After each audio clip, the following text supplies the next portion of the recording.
ನಮಸ್ತೆ. ಇವತ್ತು ಸ್ವಲ್ಪ ಹಣ್ಣಿನ ಗಿಡಗಳಿಗೆ ಈ ಕಡೆ ಸೈಡ್ ಹಣ್ಣಿನ ಗಿಡ ಫಸ್ಟ್ ಮಾಡಿದ ದಾಸವಾಳ ಗಿಡ ಇದೆಯಲ್ಲ, ಅವಕ್ಕೆ ಸ್ವಲ್ಪ ಗೊಬ್ಬರ ಕೊಡೋಣ ಅಂದ್ಕೊಂಡಿದ್ದೀನಿ. ಯಾಕೆಂದರೆ ಮಾವಿನ ಗಿಡ ಫಸ್ಟು ರಿಪಾರ್ಟ್ ಮಾಡಿದ್ದೆ. ಈ ವರ್ಷ ಮಾಡಿದ ಫಸ್ಟು ರಿಪಾರ್ಟು ಅಂತ ತೋರಿಸಿದ್ದೀನಿ. ಅದು ಆ ಗಿಡನೂ ತೋರಿಸ್ತೀನಿ ಹಂಗೆ. ಆಮೇಲೆ ನಾನು ದಾಸವಾಳ ಅಲ್ಲ ಹಾರ್ಡ್ ಪ್ರೂನಿಂಗೇ ಮಾಡ್ಕೊಂಡಿದ್ದೆ ಅಲ್ವಾ, ಇವಾಗ ಚಿಗುರುತ್ತೆ. ಹೂವು ಕಮ್ಮಿ ಇದೆ, ಒಂದೇ ಒಂದು ಹೂವು ಹರಡಿತ್ತು ಇವತ್ತು. ನೋಡಿ, ಇದು ಮಾವಿನ ಗಿಡ ಫಸ್ಟು ಮಾಡಿದ್ದು ಡ್ರಮ್ಮಲ್ಲಿ, ಪಾಟಿಂದ ತೆಗೆದು ಡ್ರಮ್ಮಲ್ಲಿ ಹಾಕಿದ್ದೀನಿ. ಆವಾಗ ಹಾಕಿರೋದು ಅದು ಯಾವ ಥರ ಹಾಕಿದ್ದೀನಿ ಅಂತ ತೋರಿಸಿದ್ದೀನಿ ನಿಮಗೆ. ವಿಡಿಯೋ ನೋಡದೇ ಇರೋರು ಹೋಗಿ ನೋಡ್ಬೋದು. ಪಾಟಿಂದ ಡ್ರಮ್ಗೆ ಯಾವ ಥರ ನಾನು ರಿಪಾರ್ಟ್ ಮಾಡ್ಕೊಂಡೆ ಅಂತ. ಇವಾಗ ಎಲ್ಲ ಕಡೆ ಚಿಗುರಿದೆ. ಸ್ವಲ್ಪ ಲೇಟ್ ಆಯಿತು ಚಿಗುರಿದ್ದು. ಆಮೇಲೆ ಹಳೆ ಎಲೆ ಉದುರಿರಲಿಲ್ಲ, ಆದರೆ ಕೆಳಗಡೆ ಎಲ್ಲ ಬೆಸ್ಟ್ ಅಟ್ಯಾಕ್ ಆಗಿತ್ತು, ತೆಗೆದುಬಿಟ್ಟಿದ್ದೀನಿ. ಚಿಗುರೆಲೆ ಮಾತ್ರ ಬಿಟ್ಟಿದ್ದೀನಿ. ಇವು ದಾಳಿಂಬೆ ಗಿಡ ಎರಡು, ಒಂದು ಬೀಜದಿಂದ ಬಂದಿರೋದು, ಒಂದು ಕಸಿ ಗಿಡ. ಎರಡೂ ಹಣ್ಣು ಬಿಡ್ತಾಯಿದ್ವು. ಈ ಸರಿ ಹಣ್ಣು ಬಿಟ್ಟಿಲ್ಲ. ನಾನು ಮತ್ತೆ ನೆನ್ನೆ ಎಷ್ಟು ವರ್ಷ ಆಯಿತು ಇದು ರಿಪೋರ್ಟ್ ಮಾಡಿ ಅಂತ ಹೇಳ್ಬಿಟ್ಟು ಹಳೆ ವಿಡಿಯೋದಲ್ಲಿ ನೋಡಿದರೆ ಗೊತ್ತಾಗ್ಬಿಡುತ್ತೆ. ನಾವು ಫಸ್ಟ್ ಹಣ್ಣು ಬಿಟ್ಟಾಗ ಯಾವ ಥರ ಬಿಟ್ಟಿತ್ತು ಅಂತ ನೋಡಿದಾಗ 4 ವರ್ಷ ಆಗಿದೆ. ಆಮೇಲೆ ಇವು ಬದನೆ ಸಸಿ ಬೀಜ ಹಾಕಿದ್ದು ನಿಮಗೆ ಶೇರ್ ಮಾಡಿದ್ದೆ, ಅವು ಸಸಿಗಳು ಬಂದಿದ್ದಾವೆ. ಇವಾಗ ನಾನು ಪಾಟೆಲ್ಲ ರೆಡಿ ಮಾಡಿ ಇಟ್ಕೊಂಡಿದ್ದೀನಲ್ಲ, ಯಾವಾಗಾದ್ರೂ ಸಾಯಂಕಾಲದ ಹೊತ್ತು ದೊಡ್ಡವಾಗಿರೋ ಸಸಿಗಳು ನಾವು ನಾಟಿ ಮಾಡ್ಕೊಂಡ್ರೆ ಬದನೆ ಗಿಡಗಳು ಬೆಳೆಯುತ್ತೆ. ಆ ನಾಟಿ ಮಾಡೋದು ನಿಮಗೆ ವಿಡಿಯೋ ಮಾಡಿದ್ರೆ ನಾನು ಶೇರ್ ಮಾಡ್ತೀನಿ ಯಾವ ಥರ ಮಾಡಬೇಕು ಅಂತ. ಆದರೆ ಬೇಸಿಗೆಗಾಲ ಇರೋದ್ರಿಂದ ಸಂಜೆ ಹೊತ್ತೇ ಮಾಡ್ಕೋಬೇಕು. ಬೆಳಗ್ಗೆಗೆ ಒಂಚೂರು ಸೆಟ್ ಆಗುತ್ತೆ, ನೈಟೆಲ್ಲ ಸ್ವಲ್ಪ ತಣ್ಣಗಿರುತ್ತಲ್ವ. ಆದರೆ ಅವತ್ತು ಇನ್ಮೇಲೆ ನೈಟು ಸಾಯಂಕಾಲ 6:30 7 ಗಂಟೆ ಮೇಲೆ ಸ್ವಲ್ಪ ಸ್ಪ್ರೇ ಮಾಡಿದ್ರೂ ಗಿಡಗಳು ಚೆನ್ನಾಗಿರುತ್ತೆ. ಮಧ್ಯಾಹ್ನದೊತ್ತು ತುಂಬ ಬಿಸಿಲಿರುತ್ತೆ. ನಾನು ನೋಡಿ ಇಲ್ಲಿಂದ ಸ್ಟಾರ್ಟ್ ಮಾಡಿದ್ದೀನಿ ಇವತ್ತು. ಈಗ ಈ ಕಡೆ ಉದ್ದಕ್ಕೂ ಹಣ್ಣಿನ ಗಿಡ ಸ್ಟಾರ್ಟ್ ಮಾಡಿದ್ದೀನಿ ಆ ಗೊಬ್ಬರ ಕೊಡೋಕ್ಕೆ. ಹೇಳಿದ್ದೆ ಇದಕ್ಕೆ ಲಾಸ್ಟ್ ಗೊಬ್ಬರ ಕೊಟ್ಟರೆ ಕೆಳಗಡೆ ಪಾಟ್ಗಳದ್ದೆಲ್ಲ ಆಯಿತು ಅಂತ.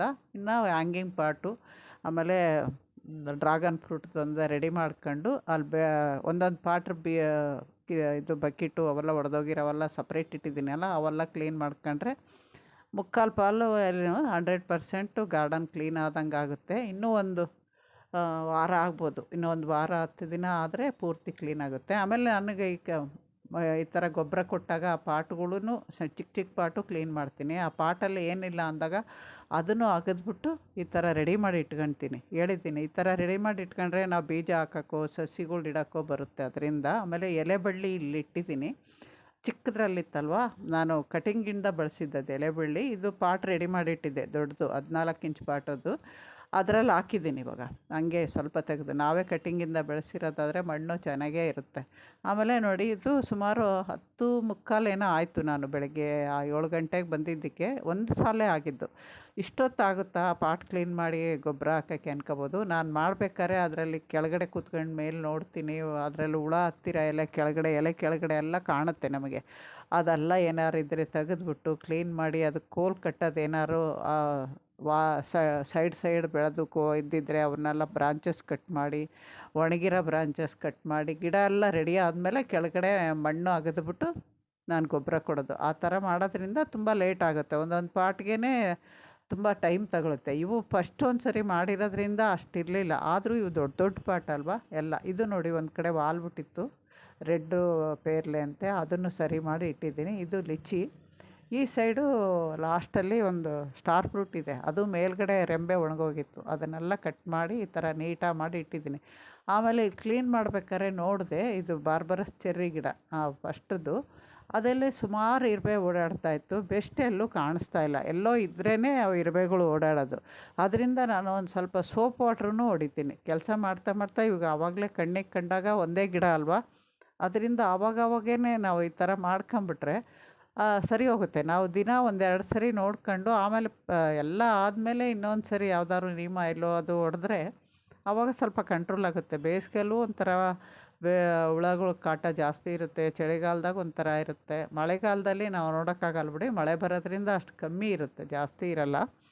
ಬೇಸಿಗೆ ಚಳಿಗಾಲದಲ್ಲಿ ಒಂದೊಂದು ಥರ ಗಿಡಗಳನ್ನ ಕಾಪಾಡಬೇಕು. ಎಲ್ಲ ಕಾಲದಲ್ಲೂ ನಮಗೆ ಗಾರ್ಡನ್ ಕೆಲಸ ಇದ್ದೇ ಇರುತ್ತೆ. ಮಳೆಗಾಲದಲ್ಲಿ ಒಂದು ನೀರು ಹಾಕೋದಿರಲ್ಲ, ಬೇಸಿಗೆಗಾಲದಲ್ಲಿ 2 ಹೊತ್ತು ನೀರು ಹಾಕ್ತೀವಿ, ಅಲ್ಲಿಗೆ ಅಲ್ಲಲ್ಲಿ ಸಮಯ ಆಗೋಗುತ್ತೆ. ಈ ಥರ ನಾನು ಆವಾಗಲೇ ಸೋಪ್ ವಾಟ್ರ್ ತಂದು ಈ ಗಿಡ ಫುಲ್ಲು, ಆಮೇಲೆ ಅಕ್ಕಪಕ್ಕ ಏನೂ ಇಲ್ಲ ಇರುವೆಗಳು ಓಡಾಡ್ತಾ ಇದ್ರೂ ತಕ್ಷಣಕ್ಕೆ ಅಂದರೆ ಈ ಸೋಪ್ ವಾಟ್ರು ಅಥವಾ ಲೈಜಿಲ್ಲೋ ಇದನ್ನೇ ಮಾಡೋದು ನಾನು.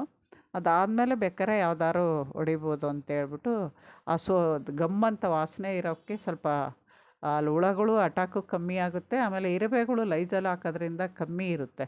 ಈ ಬೇಸಿಗೆಯಲ್ಲಿ ಇನ್ನೊಂದು ಏನಂದರೆ ಇರುವೆಗಳ ಕಾಟ ಜಾಸ್ತಿ. ಅವು ಈ ಬಿಸಿಲಿಗೆ ತಡಿದೆ ನಾವು ಪಾಟ್ಗಳೆಲ್ಲ ಹೋಲ್ ಮಾಡಿರ್ತೀವಲ್ಲ, ಆ ಹೋಲಿಂದ ಒಳಗಡೆ ಹೋಗಿ ಮಣ್ಣೆಲ್ಲ ತೆಗಿತವೆ.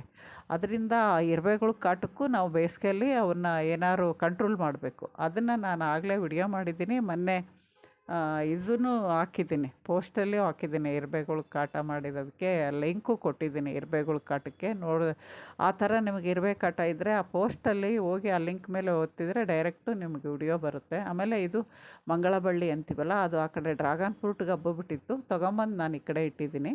ಮಲ್ಲಿಗೆ ಗಿಡ ಇತ್ತಲ್ಲ, ಆ ಕಡೆ ಇನ್ನೂ ಜಾಗ ಇತ್ತು, ಅಲ್ಲಿ ಇಟ್ಟಿದ್ದೀನಿ ನಾನು. ಆಮೇಲೆ ಇದು ಎರಡನೇ ದಿನಕ್ಕೆ ಕೆಲ್ಸಕ್ಕೆ ಬಂದಿದ್ದೀನಿ. ಆ ಕಡೆ ಒಂದೇ ಸಾಲ ಆಗಿದ್ದು, ಹಿಂಗೆ ರೌಂಡ್ ಬರ್ಬೇಕಾದ್ರೆ ಈ ಸಾಲಲ್ಲಿ ಇದು ಚಿಕ್ಕ ಪೇರಳೆ ಗಿಡ ಅಂತೇಳಿ ತರಿಸಿದ್ದೆ. ಇದರಲ್ಲಿ ಇನ್ನೂ ಇವತ್ತಿನವರೆಗೂ ಆನ್ಲೈನಲ್ಲೇ ತರಿಸಿದ್ದು. ಇವಾಗ ಹಣ್ಣು ಬಿಡ್ತಾ ಇದ್ದಾವಲ್ಲ, ಆ ಪೇರಳೆ ಜೊತೆಗೆ ಇದನ್ನು ತರಿಸಿದ್ದು. ಆದರೆ ಇದು ಹಣ್ಣೇನು ಬಿಟ್ಟಿಲ್ಲ, ಗಿಡ ಚಿಕ್ಕದಾಗಿದ್ದರೆ ಗಿಡ ಬುಷಿಯಾಗಿ ಬೆಳೆಯುತ್ತೆ. ಆಮೇಲೆ ಇದು ಚಿಕ್ಕ ಪೇರಳೆ ಅನ್ನೋದಕ್ಕೆ ಚಿಕ್ಕ ಚಿಕ್ಕ ಎಲೆನೇ ಇರುತ್ತೆ. ಆಮೇಲೆ ಇದಕ್ಕೆ ತುಂಬ ಮಿಲಿಬಗ್ಸ್ ಜಾಸ್ತಿ ಎಲೆ ಕೆಳಗೆ. ಸಾಮಾನ್ಯ ಚೇಪೆ ಗಿಡಕ್ಕೆಲ್ಲ ಬೀಳುತ್ತೆ, ಅದರಲ್ಲಿ ಇದಕ್ಕೆ ಇನ್ನೂ ಜಾಸ್ತಿ. ಚಿಕ್ಕ ಪೇರಳೆಗೆ ಒಂದೊಂದು ಸರಿ ತೆಗ್ದಾಕ್ಬಿಡ್ಲ ಅನ್ನೋಷ್ಟು ಬೇಜಾರಾಗುತ್ತೆ. ಆಮೇಲೆ ಎಲೆಗಳು ಬುಷಿಯಾಗಿ ಬರುತ್ತೆ, ಇದರಲ್ಲಿ ಬ್ರಾಂಚಸ್ಸು ಜಾಸ್ತಿ ಬರುತ್ತೆ. ನಾವು ನೋಡ್ಕೊಂಡು ಈ ಬ್ರಾಂಚಸ್ಸು ತೆಗಿಬೇಕು. ಬುಷಿಯಾಗಿ ಬಂದಿರೋ ಎಲೆಗಳು ಕೆಳಗಡೆ ಇರ್ತಾವಲ್ಲ, ನಾನು ಹೇಳಿದ್ದೀನಿ ಎಲ್ಲದಕ್ಕೂ ಎಲೆ ಜಾಸ್ತಿ ಇದ್ದಷ್ಟು ಹೂವು ಬಿಡೋಕ್ಕೂ ಕಮ್ಮಿ ಆಗುತ್ತೆ. ಹೂವಿನ ಗಿಡಗಳಿಗೆ ಆಮೇಲೆ ಹಣ್ಣಿನ ಗಿಡಗಳು ಅಷ್ಟೇ ಕೆಳಗಡೆ ಇರೋ ಎಲೆಗಳು ತೆಗಿಬೇಕು. ಆವಾಗ ನಮಗೆ ಬಿಸಿಲು ಬಿದ್ದು ಅಲ್ಲಿ ಸ್ವಲ್ಪ ಬೆಸ್ಟ್ ಅಟ್ಯಾಕ್ ಕಮ್ಮಿ ಇರುತ್ತೆ. ಯಾವಾಗ ನಾವು ಬೇಸಿಗೆಗಾಲದಲ್ಲಿ ಕೆಳಗಡೆ ಎಲೆ ಜಾಸ್ತಿ ಬಿಡ್ತೀವೋ ಅವು ತಂಪು ಹುಡುಕೊಂಡು ಅದ್ರ ಕೆಳಗಡೆ ಸೇರ್ತವೆ. ಅದರಿಂದ ನೀವು ಆದಷ್ಟು ಕೆಳಗಡೆ ಇರೋ ಎಲೆ ತೆಗೆದುಬಿಟ್ಟು ರೆಂಬೆ ಕಾಣಂಗೆ ಮಾಡ್ಕೊಳ್ಳಿ. ಬಿಸಿಲಿಗೆ ಎಕ್ಸ್ಪೋಸ್ ಆಗಬೇಕು ರೆಂಬೆಗಳು ಸ್ವಲ್ಪ, ಆಗಿಬಿಟ್ರೆ ಸರಿ ಕಾಟ ಕಮ್ಮಿ ಇರುತ್ತೆ. ನಾನು ಇದರಲ್ಲಿ ತುಂಬ ಇತ್ತು, ತೆಗೆದೀನಿ. ಇದೊಂದು ಪಾಟ್ ರೆಡಿ ಮಾಡೋಕ್ಕೆ ತುಂಬ ಹೊತ್ತಾಯಿತು. ಸುಮಾರು 3/4 ಗಂಟೆ ಏನೋ ಆಗಿದೆ. ಎಲೆ ತೆಗೆದು ಒಣಗಿರೋ ಬ್ರಾಂಚಸ್ಸು, ಎಕ್ಸ್ಟ್ರಾ ಬ್ರಾಂಚಸ್ಸು ಎಲ್ಲ ತೆಗೆದು ರೆಡಿ ಮಾಡೋಕ್ಕೆ. ನೋಡೋಕ್ಕೆ ಚಿಕ್ಕ ಗಿಡನೇ, ಆದರೆ ಕೆಲಸ ತುಂಬ ಇತ್ತು ಇದಕ್ಕೆ. ಎಲೆಗಳ ಮೇಲೆಲ್ಲ ಬಂದಿದೆ, ಅದೆಲ್ಲ ನಾನು ಸಪ್ರೇಟ್ ಇಡ್ತೀನಿ, ಗೊಬ್ಬರಕ್ಕೆ ಹಾಕಲ್ಲ. ಅದನ್ನು ಒಂದು ಕವರ್ಗೆ ಹಾಕ್ಬಿಟ್ಟು ಆಚೆ ಎಸಿತೀನಿ. ಎಲ್ಲ ಗಿಡಗಳ್ದು ನಾನು ಕಾಯಿಲೆ ಬಂದಿರೋವು ಮಾತ್ರ ಎಲೆಗಳು ಗೊಬ್ಬರಕ್ಕೆ ಹಾಕಲ್ಲ. ಎಷ್ಟೇ ನಾವು ಫಂಗಸೈಡ್ ಹಾಕಿದ್ರೂ ಒಂದೊಂದು ಸರಿ ಅಟ್ಯಾಕ್ ಆಗುತ್ತೆ ಅಂತ. ನೋಡಿ, ಒಂದು ಕೈಯಿಂದ ವಿಡಿಯೋ ಮಾಡ್ತಾಯಿದ್ದೀನಿ ಫೋನ್ ಹಿಡ್ಕೊಂಡು. ಕಟ್ ಮಾಡೋದೆಲ್ಲ ತೋರ್ಸೋಕ್ಕಾಗಲ್ಲ. ಕಟ್ ಮಾಡಾದಮೇಲೆ ಒಂದು ಸರಿ ತೋರಿಸ್ತೀನಿ ನಿಮಗೆ ಎಷ್ಟು ನಾನು ಎಲೆಗಳು ತೆಗೆದು ಕಾಣಂಗೆ ಮಾಡಿದ್ದೀನಿ. ಆಮೇಲೆ ಎಕ್ಸ್ಟ್ರಾ ಬ್ರಾಂಚಸ್ಸು ನಮಗೆ ದೊಡ್ಡದಾಗಿ ಉದ್ದುದ್ದ ಇರೋ ಬ್ರಾಂಚ್ ಬಿಟ್ಬಿಟ್ಟು ಇನ್ನು ಚಿಕ್ಕ ಚಿಕ್ಕದಾಗಿ ಬಂದಿರುತ್ತೆ ನೋಡಿ, ಅವನ್ನೆಲ್ಲ ತೆಗೆದುಬಿಡ್ಬೇಕು. ತೆಗೆದುಬಿಟ್ರೆ ನಮಗೆ ಅವಾಗ ಗಿಡಕ್ಕೆ ಬಿಸಿಲು ಗಾಳಿ ಎರಡೂ ಆಡುತ್ತೆ. ಇದನ್ನು ಹಿಂಗೆ ಮಾಡಿಬಿಟ್ಟು ಆಮೇಲೆ ಇದು ನಾನು ಸ್ವಲ್ಪ ರೀಪಾಟ್ ಮಾಡಿದಾಗ ವೇಸ್ಟೆಲ್ಲ ಹಾಕಿ ಮಾಡಿರ್ತೀವಲ್ಲ, ಮಣ್ಣು ಒಳಗಡೆ ಹೋಗಿತ್ತು. ಅದನ್ನೆಲ್ಲ ಚೆನ್ನಾಗಿ ಅಗೆದು ಆಮೇಲೆ ಸ್ವಲ್ಪ ಗೊಬ್ಬರನೂ ಕೊಟ್ಟು ಆಮೇಲೆ ಮೇಲೆ ಮಣ್ಣು ಹಾಕಿದ್ದೀನಿ. ಈ ಥರ ಕೆಲಸ ಸುಮಾರು ಈ ಲೈನ್ಗೆ ಒಂದು ಬಕೆಟ್ ಮಣ್ಣು ಹೋಗಿದೆ.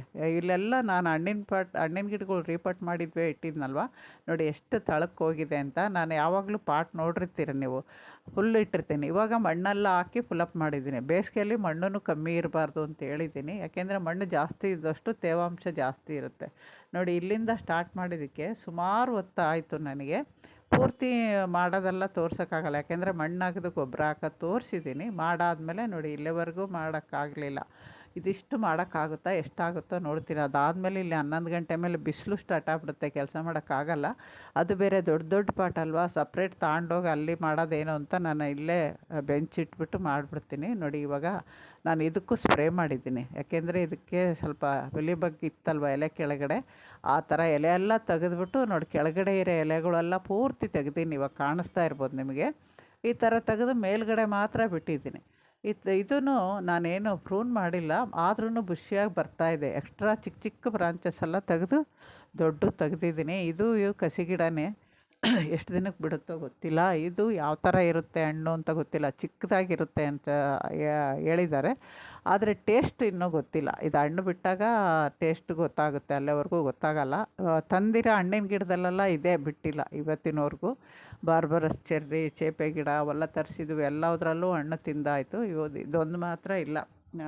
ಏನು ಸುಮ್ಮನೆ ವೆರೈಟಿ ಜಾಸ್ತಿ ಇರಬೇಕು ಅಂತ, ಹಣ್ಣಿನ ವೆರೈಟಿ ಇರಬೇಕು. ಅದು ಬೇರೆ ಚೇಪೆ ಗಿಡ ತುಂಬ ಒಳ್ಳೆಯದು ಅಂತಾರಲ್ವ, ಅದರಿಂದ ನನ್ನ ಗಾರ್ಡನಲ್ಲಿ ಚೇಪೆಕಾಯಿ ಗಿಡಗಳೇ ಜಾಸ್ತಿ ಇದ್ದಾವೆ. ಬೀಜದಿಂದ ಬಂದಿರೋವು ಇದ್ದಾವೆ, ಒಂದಿದೆ ಬೀಜದಿಂದ ಬಂದಿರೋದು, ಕಸಿ ಮಾಡಿರೋವೇ ಜಾಸ್ತಿ ಇದ್ದಾವೆ.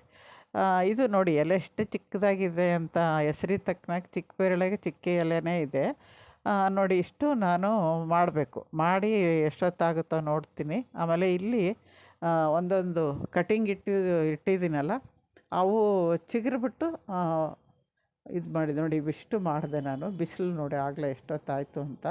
ಆಮೇಲೆ ಎಲ್ಲ ಇದು ಸ್ವೀಟ್ ಲೆಮನ್ನು ಹೂವು ಸ್ಟಾರ್ಟ್ ಆಗಿದೆ, ಅದಕ್ಕೆ ಇವೆಲ್ಲ ಮಾಡಿದೆ. ಮಾವಿನ ಗಿಡದಲ್ಲೂ ಎಲೆ ತುಂಬ ಇದ್ವು ಕೆಳಗಡೆ. ಇದು ಎರಡನೇ ಮಾವಿನ ಗಿಡ ರಿಪಾರ್ಟ್ ಮಾಡಿದ್ದು ವಿಡಿಯೋ ಇದೆ.